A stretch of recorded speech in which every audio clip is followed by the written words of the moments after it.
Ekonomi Islam adalah ilmu yang mempelajari perilaku ekonomi manusia berdasarkan ketentuan agama Islam. Ekonomi Islam didasarkan pada nilai-nilai universal seperti tauhid, keimanan, adil, keadilan, nubuwah, kenabian, khilafah, pemerintah, dan ma'ad yaitu hasil.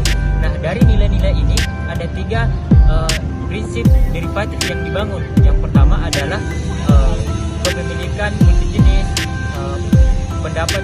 kebebasan berpendapat, dan keadilan sosial.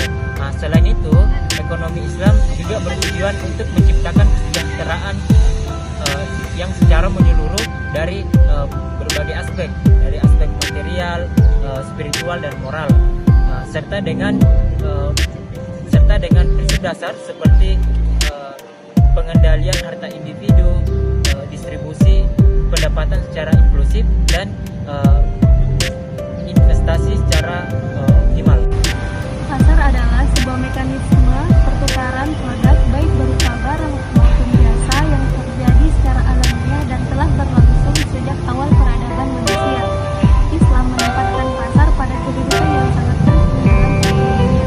Rasulullah Shallallahu Alaihi Wasallam sangat menghargai harga yang dibentuk oleh mekanisme pasar sebagai harga yang adil, di mana telah terjadi kesepakatan sebelumnya antara penjual dan pembeli, di mana pembeli tidak merasa dirugikan dan penjual tidak merasa dirugikan. Dalam ekonomi Islam, harga ditentukan oleh kekuatan penawaran dan permintaan. Jika terjadi distorsi pasar, maka pemerintah boleh melakukan intervensi pasar. Mekanisme pasar bebas syariah menekankan nilai-nilai yang sesuai dengan etika dan prinsip-prinsip dalam Islam yang menjunjung tinggi keadilan dan keseimbangan. Pandangan ekonomi Islam tentang pasar bebas. Pandangan ekonomi Islam tentang pasar bebas sangat menekankan yang namanya prinsip-prinsip keadilan, persaingan bebas. Konsep Islam sangat menegaskan pasar harus berdiri di atas persaingan bebas atau disebut dengan perfect competition. Kebebasan yang dimaksud di sini itu tidak bebas secara mutlak, tetapi kebebasan yang dimaksud di sini itu diatur berdasarkan prinsip-prinsip Islam atau syariat-syariat Islam. Dalam ekonomi syariah, termasuk dalam pasar bebas, ada beberapa larangan yang harus dihindari. Yang pertama, riba. Di dalam Al-Quran, surah Al-Baqarah ayat 275 sangat menekankan pelarangan riba, di mana dia menjelaskan di situ sangat mengharamkan riba dan menghalalkan jual beli.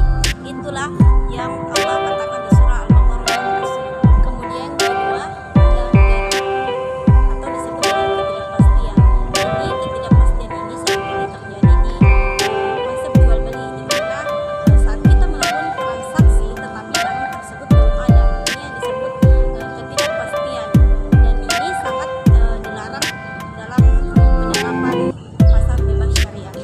Yang ketiga itu ada yang namanya maisir. Maisir ini disebut dengan spekulasi. Spekulasi artinya itu pendapatan yang tidak menjadi kenyataan, seperti